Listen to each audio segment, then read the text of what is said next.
आज हम बात करेंगे डेरिवेशन ऑफ एवोगैड्रोज लॉ की फ्रॉम काइनेटिक इक्वेशन। आज हम एवोगैड्रोज लॉ को काइनेटिक इक्वेशन के ज़रिए उसको साबित करने जा रहे हैं। काइनेटिक इक्वेशन के ज़रिए से हम एवोगैड्रोज लॉ को साबित करना चाहते हैं। ठीक है ना, आज जी साबित करते हैं। ठीक है ना, समझ आ गई। यहाँ पर अब हम काइनेटिक इक्वेशन के ज़रिए से एवोगैड्रोज लॉ को साबित करेंगे। ठीक है ना, चलो ये साबित करो जी। साबित करते हैं जी। सबसे पहले तो हम क्या करेंगे, यहाँ पर करके दो सिलेंडर लेंगे जिनका वॉल्यूम क्या होगा, फिक्स होगा। दो सिलेंडर लिए जिनका वॉल्यूम क्या है, यानी कि सिलेंडर के अंदर जोन सा खाली जगह है, दोनों के दोनों सिलेंडर के अंदर जोन सी खाली जगह है वो इक्वल है। दोनों सिलेंडर्स का वॉल्यूम क्या है, इक्वल। यानी कि ये दो सिलेंडर्स हैं, इन दोनों का volume V1 is equal to V2। ठीक है ना, यानी कि इस वॉल्यूम के सिलेंडर के इक्वल है। फिर इसी तरीके से इस वॉल्यूम का प्रेशर इस वॉल्यूम के प्रेशर के इक्वल है। इस वॉल्यूम का टेम्परेचर भी इस सिलेंडर के इक्वल है। ठीक है ना, समझ आ गई आपको। और यहाँ पर छोटे छोटे से मॉलिक्यूल्स हैं गैस के, और यहाँ पर जोन सी गैस हमने ली हुई है वो गैस क्या हुई, उसके मॉलिक्यूल्स क्या हैं, बड़े बड़े हैं।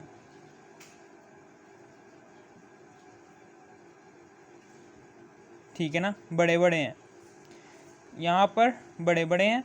अब उसके बाद हमने काइनेटिक इक्वेशन लिखनी है। काइनेटिक इक्वेशन क्या कहती है, PV is equal to 1/3 mN/c² bar. ये है काइनेटिक इक्वेशन के मुताबिक। काइनेटिक इक्वेशन क्या कहती है कि एक सिलेंडर है, एक सिलेंडर के अंदर गैस बंद है, यानी कि ये गैस है, एक सिलेंडर है उसके अंदर गैस बंद है। ठीक है ना, गैस के एक मॉलिक्यूल का मैस, यानी कि एक मॉलिक्यूल का मैस m होगा। हमने बड़ी तफसील से पढ़ा है। m क्या है, mass of one molecule of gas. Mass of one molecule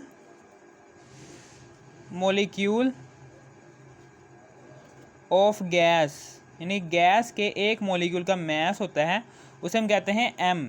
ठीक है ना, और n क्या होता है, n कहते हैं हम total number of molecules. Total number of molecules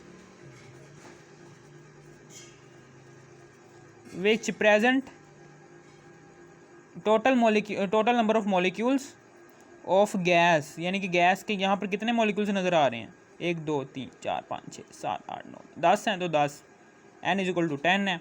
mass of one molecule of gas ये है। और c² बार क्या है, ये मीन स्क्वायर वेलोसिटी होती है। ये क्या है, c² बार क्या है, इसे हम कहते हैं मीन स्क्वायर वेलोसिटी। ये क्या जाहिर कर रही होती है कि गैस के जो से मॉलिक्यूल्स हैं वो सिलेंडर के अंदर डिफरेंट वेलोसिटीज़ से मूव कर रहे होते हैं। किसी भी मॉलिक्यूल की वेलोसिटी सेम नहीं होती गैस के। कोई मॉलिक्यूल 10 मीटर पर सेकंड की रफ्तार से मूव कर रहा होता है, तो कोई मॉलिक्यूल 9 मीटर पर सेकंड की रफ्तार से मूव कर रहा हो, तो कोई मॉलिक्यूल 7 मीटर पर सेकंड की रफ्तार से मूव कर रहा होता है, तो कोई मॉलिक्यूल 6 मीटर पर सेकंड की रफ्तार से मूव कर रहा होता है। यानी कि इस सिलेंडर के अंदर मुख्तलिफ मॉलिक्यूल्स हैं। इस सिलेंडर के अंदर गैस के मॉलिक्यूल्स भरे हुए हैं। उन गैस के मॉलिक्यूल्स की जो सी मूवमेंट है, उनकी जो सी स्पीड है, वो एक दूसरे से मैच नहीं कर रही होती। ठीक है ना, उसको हम कैलकुलेट करना चाहते हैं। वो कैलकुलेट कौन कर सकता है, ये मीन स्क्वायर वेलोसिटी से हम गैसेस की मुख्तलिफ वेलोसिटीज़ को हम इस मीन स्क्वायर वेलोसिटी से कैलकुलेट कर सकते हैं। ठीक है ना, मीन स्क्वायर वेलोसिटी का फार्मूला हमने पढ़ा हुआ है कि मीन स्क्वायर वेलोसिटी का फार्मूला होता है c1 का होल का स्क्वायर बार, फिर प्लस c2 का होल का स्क्वायर, फिर प्लस बार, फिर c3 का होल का स्क्वायर, फिर प्लस सो ऑन। ठीक है ना, नीचे हम लिखेंगे कि गैस के N1 मॉलिक्यूल की वेलोसिटी C1 स्क्वायर है, ठीक है ना। और गैस के N2 C स्क्वायर, गैस के N2 मॉलिक्यूल की वेलोसिटी है जी C2 स्क्वायर है। और गैस के N3 मॉलिक्यूल, तीसरे मॉलिक्यूल की स्पीड है जी C3, ठीक है ना। इस तरीके से लिख देंगे, यानी कि गैस के जितने भी मॉलिक्यूल्स की स्पीड ऊपर लिखी होगी, फॉर एग्जांपल 3 मॉलिक्यूल्स की स्पीड है, फॉर एग्जांपल 3 मॉलिक्यूल्स है, फॉर एग्जांपल इस सिलेंडर के अंदर 3 मॉलिक्यूल्स की स्पीड हम मालूम करना चाहते हैं, 3 मॉलिक्यूल्स की mean square velocity find out करना चाहते हैं। तो अब हम क्या करेंगे, 3 मॉलिक्यूल्स ही प्रेजेंट है ना इसके अंदर, फॉर एग्जांपल ये 10 मॉलिक्यूल नहीं है, फॉर एग्जांपल यहाँ पर सिर्फ और सिर्फ 3 मॉलिक्यूल हैं, एक ये मॉलिक्यूल है, एक ये मॉलिक्यूल है, एक ये मॉलिक्यूल है, 3 मॉलिक्यूल्स हैं यहाँ पर। 3 मॉलिक्यूल्स की स्पीड फाइंड आउट करना चाहते हैं, 3 मॉलिक्यूल्स की स्पीड फाइंड आउट करना चाहते हैं। तो हम ऊपर यहाँ पर मीन स्क्वायर वेलोसिटी लिखेंगे सबसे पहले, और C1 का होल का स्क्वायर, फिर प्लस, फिर C2 का होल का स्क्वायर, फिर प्लस, यानी कि तीनों के तीनों मॉलिक्यूल्स की स्पीड को, तीनों के तीनों मॉलिक्यूल्स, ये जो उनसे गैस के मॉलिक्यूल्स बीच में भरे हुए हैं ना सिलेंडर के अंदर, तीनों के तीनों मॉलिक्यूल्स की स्पीड पहले ऊपर लिखेंगे, ठीक है ना। सिलेंडर के अंदर कोई ऐसा सिस्टम लगा होता है जो बता सकता है कि भाई गैस के 3 मॉलिक्यूल्स की स्पीड क्या है, वो सिलेंडर के अंदर जो सा सिस्टम होता है ना उसके अंदर आ रहा होता है कि गैस के एक मॉलिक्यूल की स्पीड है जी 5 किलोमीटर और 5 मीटर पर सेकंड, तो 5 मीटर पर सेकंड यहाँ पर दर्ज करेंगे। गैस के दूसरे मॉलिक्यूल की स्पीड है जी 6 मीटर पर सेकंड, तो यहाँ पर 6 दर्ज करेंगे। और गैस के तीसरे मॉलिक्यूल की स्पीड है जी 7 मीटर पर सेकंड, तो यहाँ पर 7 मीटर पर सेकंड दर्ज करेंगे। और नीचे लिखेंगे total number of molecules which present in cylinder, यानी कि सिलेंडर के अंदर जितने भी गैस के मॉलिक्यूल्स प्रेजेंट है ना, जिनकी आपने mean square velocity find out करनी है, वो नीचे आ जाएंगे। चूँकि यहाँ पर 3 मॉलिक्यूल्स हैं तो total number of molecules which present in cylinder क्या है जी 3, नीचे हम एन क्या लिखेंगे 3 लिख देंगे, ठीक है ना। यहाँ पर दर्ज कर देंगे जी C1 का, फॉर एग्जांपल इसकी गैस 1 एन, गैस के N1 पार्टिकल की स्पीड C1 है जी 5 स्क्वायर। इसी तरीके से गैस के N2, यानी कि गैस भरी हुई है, गैस के N2 पार्टिकल, गैस के दूसरे वाले पार्टिकल की मीन स्क्वायर वेलोसिटी है जी फॉर एग्जांपल 6 है। गैस के तीसरे पार्टिकल की मीन स्क्वायर वेलोसिटी है जी 7, ठीक है ना। और नीचे क्या है, total number of molecules which present in cylinder, वो आ जाएगा। अब इसको हल करेंगे तो हमारे पास मीन स्क्वायर वेलोसिटी आ जाएगी इस पूरी की पूरी गैस की, ठीक है ना। इसको हम हल करेंगे, फॉर एग्जांपल हमारी मीन स्क्वायर वेलोसिटी आ गई है जी 50 मीटर पर सेकंड, ठीक है ना, ये आ गई है। तो C स्क्वायर बार को हम यहाँ पर दर्ज कर देंगे, ठीक है ना, समझ आ गई ना आपको, यहाँ पर दर्ज कर देंगे। ये है जी PV/MN C स्क्वायर बार, ये समझ आ गई होगी, ये बहुत ही इम्पोर्टेंट चीज़ है। अब हम ये बात करें, अब हम क्या करेंगे, यहाँ पर अब हम दर्ज करने लग जाएंगे। सबसे पहले तो हम दर्ज करेंगे गैस 1 की, 2 गैसेस भरी हुई हैं ना, एक गैस का मॉलिक्यूल्स का साइज़ थोड़ा सा छोटा है, एक गैस के मॉलिक्यूल्स का साइज़ थोड़ा सा बड़ा है, ठीक है ना। 2 गैसेस हैं तो 2 गैसेस के लिए काइनेटिक इक्वेशन लिखनी है। 2 गैसेस के लिए जो कि 2 मुख्तलिफ सिलेंडर में भरी हुई हैं, जिनका वॉल्यूम भी सेम है, प्रेशर भी सेम है, टेम्परेचर भी सेम है, तो उनके लिए हमने काइनेटिक इक्वेशन लिखनी है। तो काइनेटिक इक्वेशन हम कैसे लिखेंगे, फॉर गैस 1,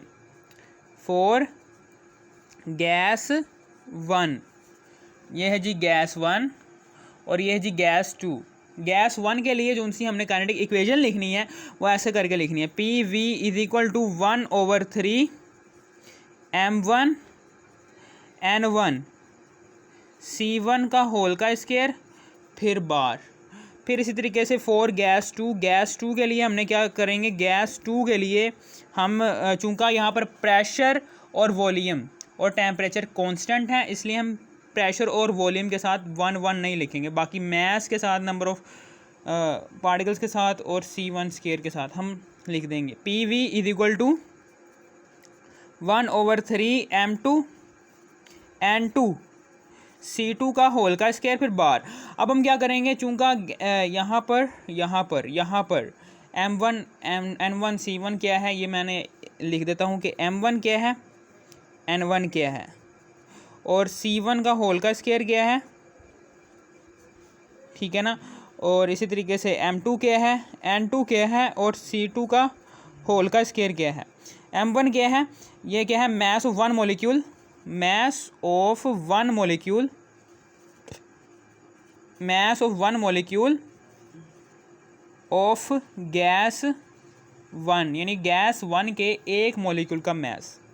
नीचे है जी total number of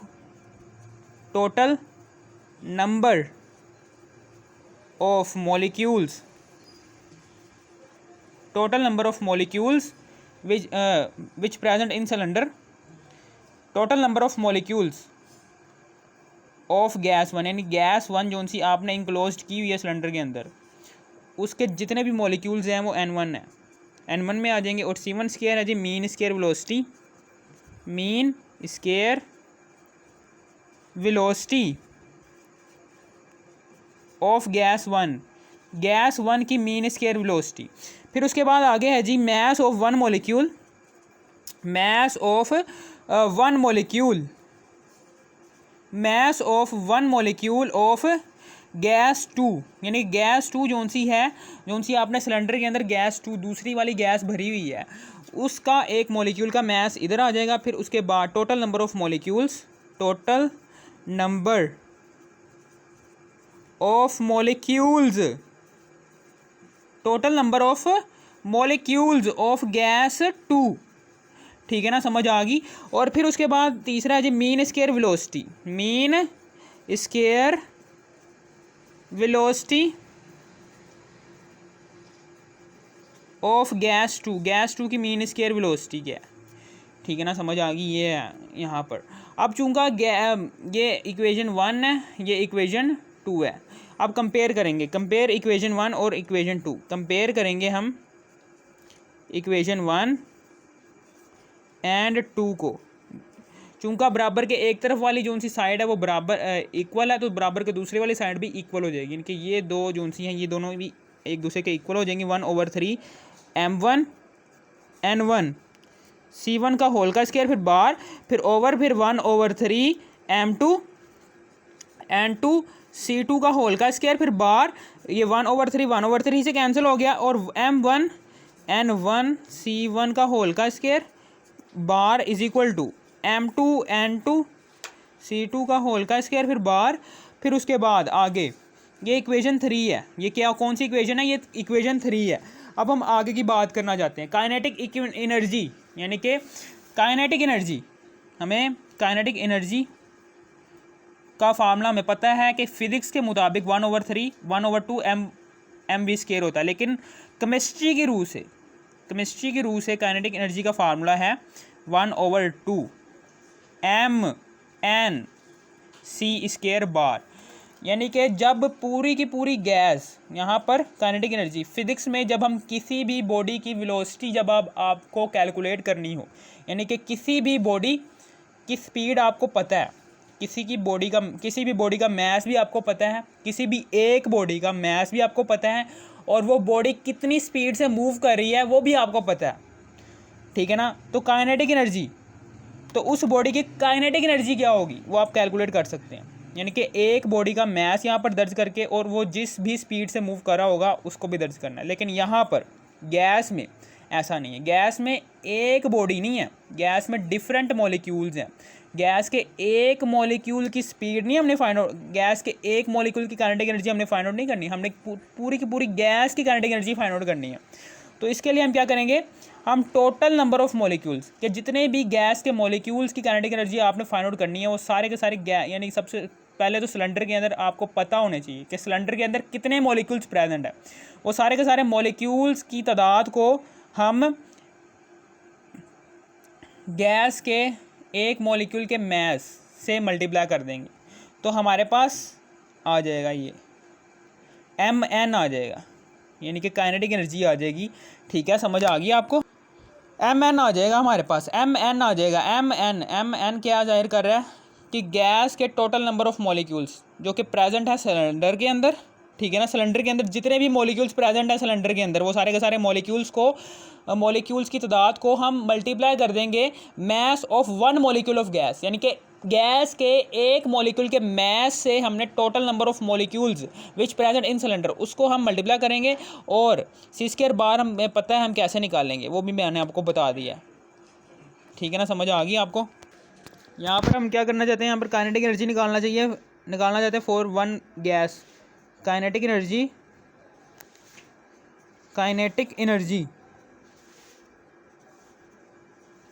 for one molecule of gas, यानी कि गैस के एक मॉलिक्यूल की काइनेटिक एनर्जी निकालना चाहते हैं। जो सी गैस भरी हुई है उसके सिर्फ और सिर्फ एक मॉलिक्यूल की काइनेटिक एनर्जी निकालना चाहते हैं। दोनों के दोनों गैसेस जो सी सिलेंडर के अंदर भरी हैं ना, इन दोनों गैसेस में एक मॉलिक्यूल की काइनेटिक एनर्जी निकालना चाहते हैं। पूरी की पूरी गैस के मॉलिक्यूल्स की काइनेटिक एनर्जी नहीं निकालना चाहते, हम सिर्फ और सिर्फ एक गैस की काइनेटिक एनर्जी, एक मॉलिक्यूल की काइनेटिक एनर्जी निकालना चाहते हैं। तो अब ये फार्मूला क्या बन जाएगा, चूँकि यहाँ पर हम टोटल नंबर ऑफ मॉलिक्यूल्स जो कि प्रेजेंट हैं इस सिलेंडर के अंदर उसकी काइनेटिक एनर्जी नहीं निकाल रहे, हम सिर्फ और सिर्फ एक मॉलिक्यूल की काइनेटिक एनर्जी निकाल रहे हैं इस सिलेंडर के अंदर। तो यहाँ पर आ जाएगा m, ठीक है ना। और वो जो सा गैस का मॉलिक्यूल होगा वो किस स्पीड से मूव कर रहा होगा, वो C² बार होगा। ठीक है ना, समझ आ गई। यहाँ पर अब हम क्या करेंगे, काइनेटिक एनर्जी निकाल लेंगे।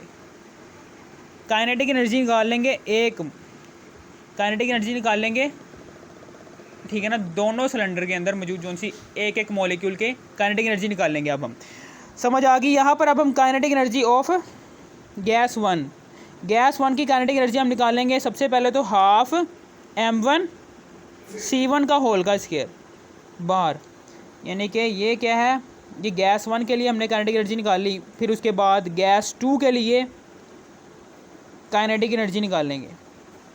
गैस टू के एक मॉलिक्यूल की काइनेटिक एनर्जी ये होगी। हमने गैस टू के और गैस वन दोनों के एक मॉलिक्यूल की काइनेटिक एनर्जी निकाल ली है। सारे के सारे गैस के मॉलिक्यूल्स की काइनेटिक एनर्जी नहीं निकाल ली। अगर सारे के सारे गैस के मॉलिक्यूल्स की काइनेटिक एनर्जी निकालनी होती ना, तो हम ये एंड भी साथ में लिखते। चूँकि हम एक मॉलिक्यूल की काइनेटिक एनर्जी कैलकुलेट करना चाहते हैं, ठीक है ना, तो हम ये वाला फार्मूला यूज़ करेंगे mc² बार। ठीक है ना, ये है जी गैस वन के लिए। इसको इक्वेशन 4 का नाम दे देंगे, इसको इक्वेशन 5 का नाम दे देंगे। अब आपको पता है ये बराबर के एक तरफ वाली साइड काइनेटिक एनर्जी ये भी बराबर है, काइनेटिक एनर्जी बराबर के एक तरफ वाली साइड क्या है, बराबर है, तो बराबर के दूसरी वाली साइड भी बराबर हो जाएगी। इनकी हाफ m1C1 का होल का square is equal to half m2C2 का होल का स्क्वायर, फिर बार, फिर उसके बाद यहाँ पर हाफ से कैंसिल हो जाएगा, और m1C1 का होल का स्क्वायर फिर बार इज इक्वल टू m2C2 का होल का स्क्वायर फिर बार। अब इसके बाद इसको इक्वेशन 6 का नाम दे देंगे। अब हम क्या करेंगे, अब हम इस 3 को डिवाइड करेंगे 6 के ऊपर। 3 इक्वेशन को डिवाइड करेंगे इस 6 के ऊपर। ठीक है ना, अब इस 3 को लिखेंगे यहाँ पर m1n1C1 का होल का स्क्वायर फिर बार इज इक्वल टू m2n2C2 का होल का स्क्वायर फिर बार, फिर ओवर नीचे आ जाएगा m1C1 का होल का स्क्वायर फिर बार, फिर ओवर m2C2 का होल का स्क्वायर फिर बार।